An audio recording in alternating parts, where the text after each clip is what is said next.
Hey, everybody, Saul Marquez with the Outcomes Rocket. I want to welcome you back to the podcast today. I have the privilege of hosting Dave Palmisano. He is the Senior Vice President of Strategic Partnerships and Workforce Solutions, and he's just an incredible leader.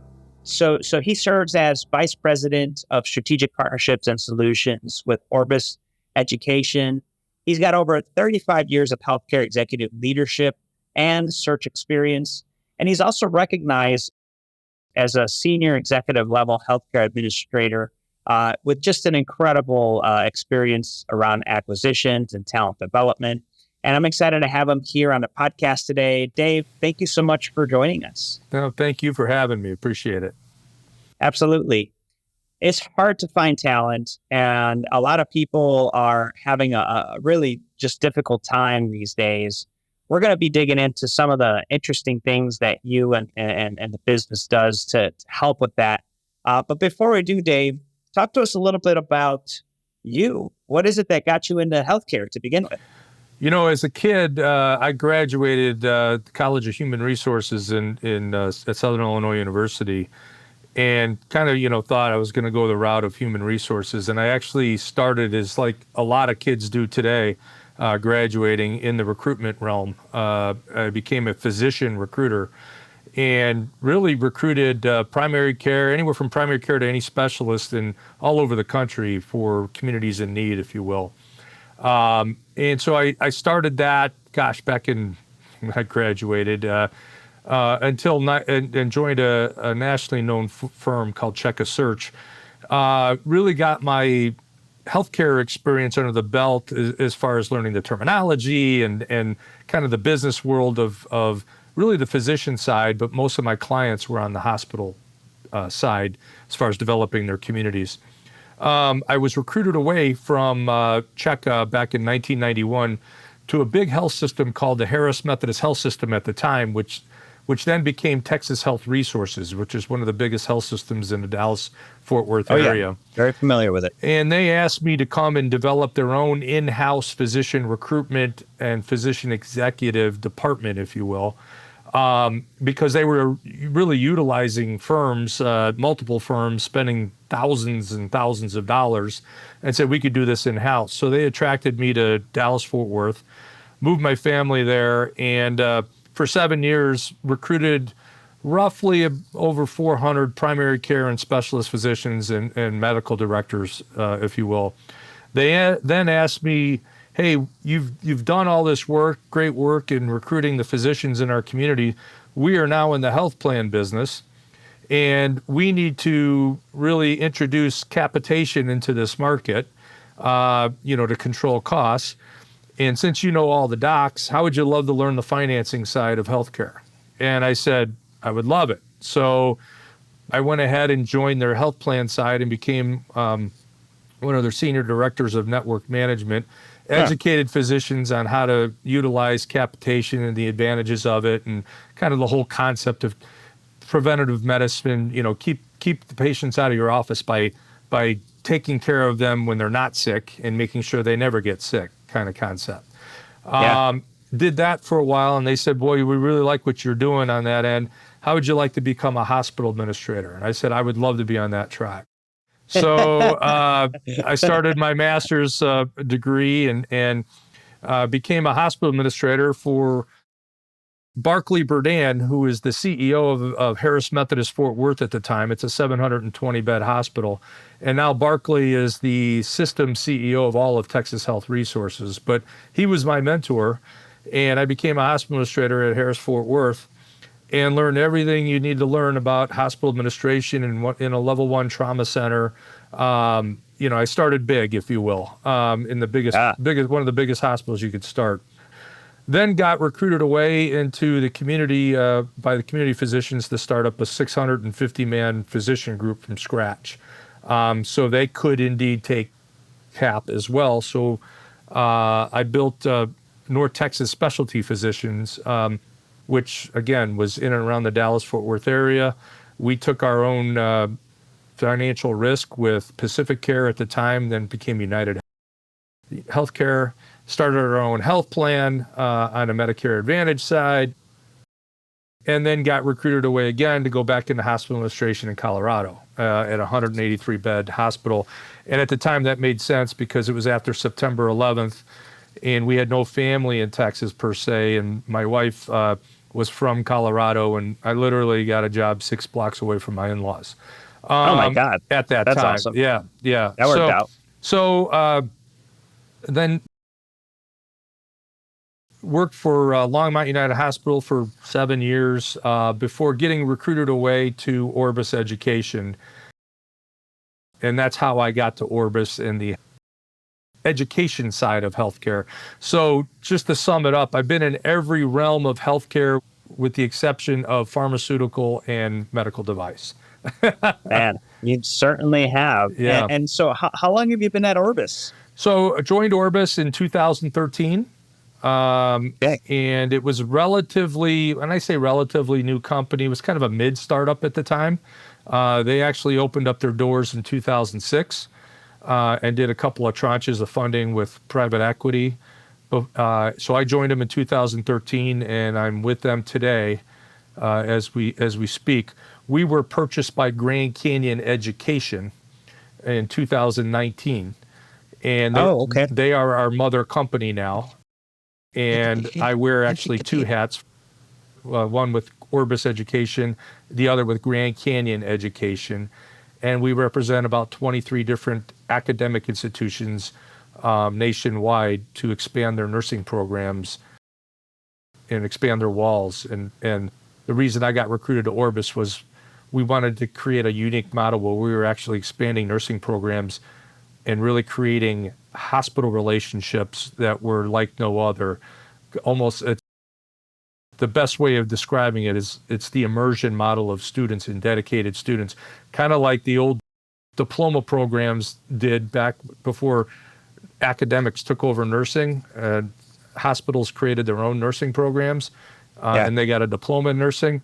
We're bringing the best of the diploma model back and fully immersing students within one hospital or a couple of hospital systems, so they're more customized and practice-ready nurses when they graduate to the hospital. Well, that's fascinating, Dave. And I mean, the nursing side of the equation, I mean, the physician side's hurting, the nursing side is really hurting. So very interesting that you're focused there. And so tell us a little bit more about, what exactly you guys are doing, because on the one hand, it's education. On the other hand, it's recruiting. Am I correct? It's recruiting indirectly. So we recruit students to get into nursing. But because of the partnership model that we're developing, we enable a mechanism, or better yet, we create a customized pipeline for our healthcare partners to recruit from, if you will. So when I say it's an immersion model, I'm going to give you a great example. The Cleveland Clinic is our healthcare partner in Cleveland. We brought Xavier University from Cincinnati's nursing program into Cleveland. We built a skills and simulation center, or a satellite campus for a lack of a better word, in Cleveland. Our students are learning their didactic education online from the comfort of their homes. They don't go to a classroom. They do go to a skills lab to work on mannequins. They do go to a skills lab to work on high fidelity simulation. And they go to the skills lab to do proctored testing. But all of their face-to-face clinical rotations happen like any other traditional nursing program. They exclusively do their clinical rotations at the Cleveland Clinic. So now we hire the Cleveland Clinic master's educated nurses that are on staff at Cleveland Clinic as clinical adjuncts on their free time. And they teach our students, the Xavier students, who are on their floors in their culture, learning on their equipment and their, electronic medical record system, and learning the Cleveland Clinic way, if you will, because it's a Cleveland Clinic employee teaching on behalf of Xavier University on their free time. So you could see the benefit when the student graduates 16 months later with a BSN, a bachelor's in nursing. They are already customized and practice ready to hit the ground running for Cleveland Clinic, knowing that, I've been following Saul for the last 10 months. And I know Saul is a rock star. He's got the skill set to be an ER nurse. We need to recruit Saul because we know he fits.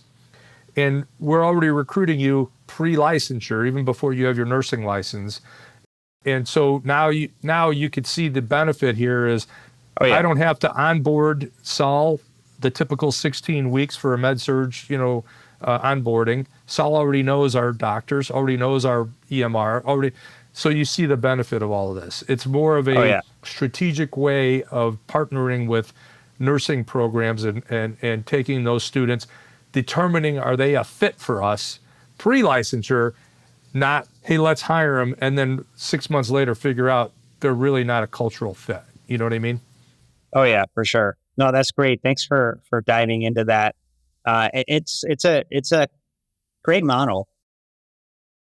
And so now, then, are you guys? One clarifying question for you: are you guys then providing the content and, or that's part? So you guys are the middleman. We are what you would call the back office. So if you're on a Lenovo or a Gateway or a HP computer, they all have that Intel chip.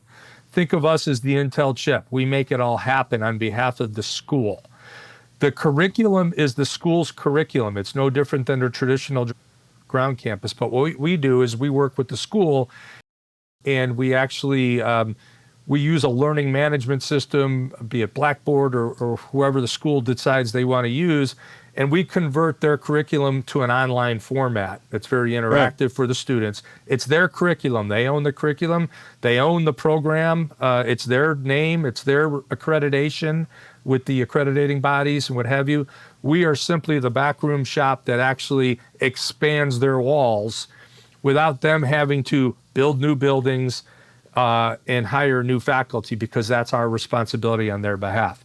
Then we are the marketing machine to go out and find the students that fit this model. And so we traditionally look for second degree students. What I mean by that is they have a bachelor's degree in something else, but they've always wanted to become a nurse. And so this 16-month program, we call it an accelerated bachelor's of science program, allows them to become a bachelor's educated nurse now in 16 months because they did the core bachelor's, 120 credits already. Now they're just going to our program and do the nursing core to finish the requirements for a bachelor's in nursing. We also recruit what we call advanced standing students. So those are those students that try to get into nursing school. They qualified. And by the way, there's over 65,000 students that try to get into nursing schools. They qualify for admissions for the criteria, but they can't get in because there's no capacity in the nursing school. Okay. So we go after those students that tried to get in, they qualified, but they couldn't, so they got into something else. They may be getting their associate's degree, and then we'll go after those students and get them their prerequisites to be admitted into the programs as well, into the Bachelor's of Science program. So it's a kind of a different, unique model. We're going after a whole different population of potential students than your traditional four-year student coming out of high school. That's fantastic, Dave. Thank you for clarifying that for us. On the one hand, you're helping increase capacity for these schools, helping them digitize their offering, and then sort of getting them health system partners to boot. That's correct. Yeah, we're creating that. We're creating that pipeline for them that's ready-made for them, so they can hit the ground running. Yeah, hit the ground running. That's great. And then so the health systems then in this equation, you guys end up meeting with them and sort of position the school and the flow of talent. Does the health system then become your client too, or they are? The health system is kind of the end user or the end beneficiary of all of this, if you will, and that's the beauty about this. By 2025, and you'll hear different projections, Saul, but by 2025, we're going to be north of 500,000 nurses short in this country. The current RN turnover is 23%. So we're having trouble keeping nurses, in one spot, if you will. Yeah. And that creates a problem. There's roughly 193,000 open positions every year, but the nursing programs are only producing a little less than 150,000 new grads. So you could see there's a problem with the math. And what ends up happening is you get hospital systems that they recognize there's a math issue here, and so they'll go to foreign countries like the Philippines and India and try to recruit those folks, which brings challenges, one from an immigration perspective for them, and high cost to get them, the immigration process going. But it doesn't help the world, because the world right now, as we sit, Saul, is 5.7 million nurses short throughout the world. So we got a problem. And we're putting a dent in the solution and helping our United States healthcare organizations, who we call partners. By the way, they don't pay a dime to participate in this program. And so they're the end beneficiary, and we bring them to what we call the academic table, so we could understand what are the gaps in nursing education that you're seeing now that we could fill, so we could create a more customized, practice-ready graduate that's customized to you, so they could hit the ground running, and you don't have to rely on travel nursing agencies or any of that nature to fill those gaps. Thank you for sharing that with us. So look, we have health system leaders listening to us today, and they definitely appreciate the importance of this. For anybody that wants to learn more about how they can engage, are you guys nationwide?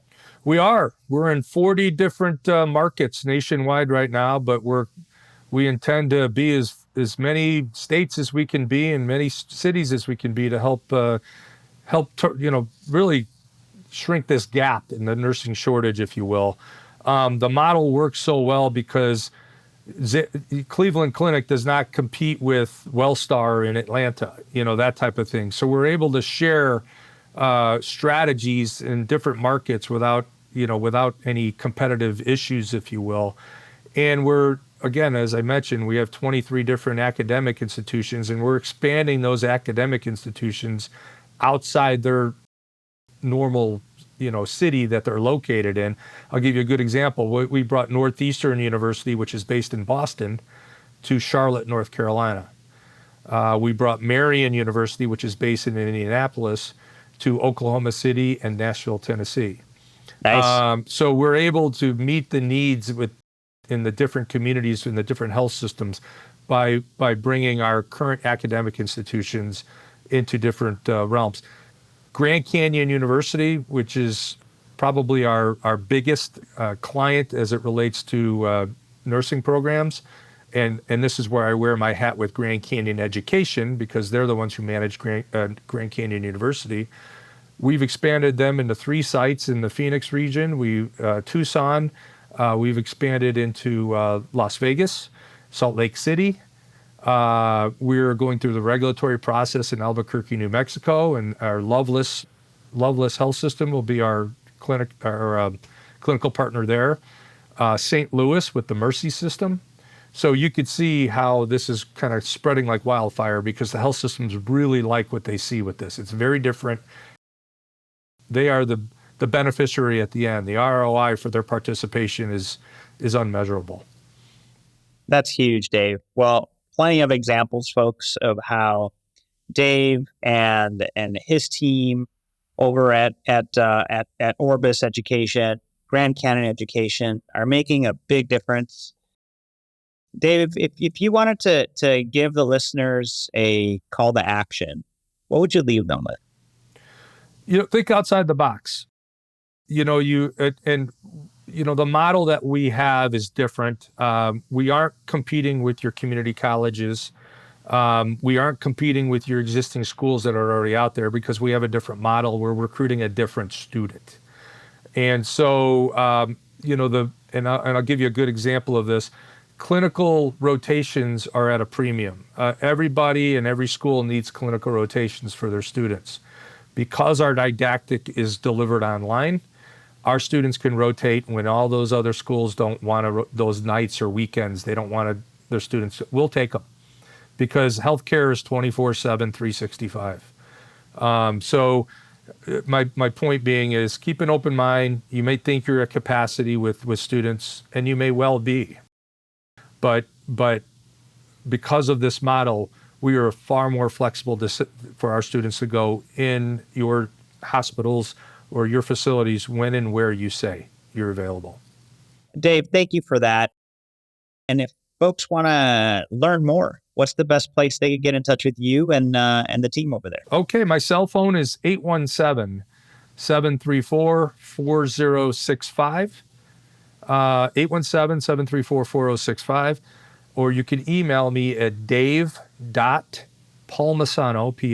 Palmisano, at Orbis Education, all one word, Orbis education.com. That's amazing, Dave. Thank you for that. Folks, as we talk about in every single podcast, if something today resonated with you, if you feel like there's an opportunity here that could help you and your organization get to the next level with your outcomes, don't stop at listening. Take action with what Dave has offered up here. Reach out and learn more. That's how we make outcomes happen and you get on the rocket. Dave, I want to appreciate you for being on the rocket today, taking action by being with us, and the amazing work that you and the team are up to. Can't thank you enough. Thank you. No, I appreciate the opportunity, and thank you all.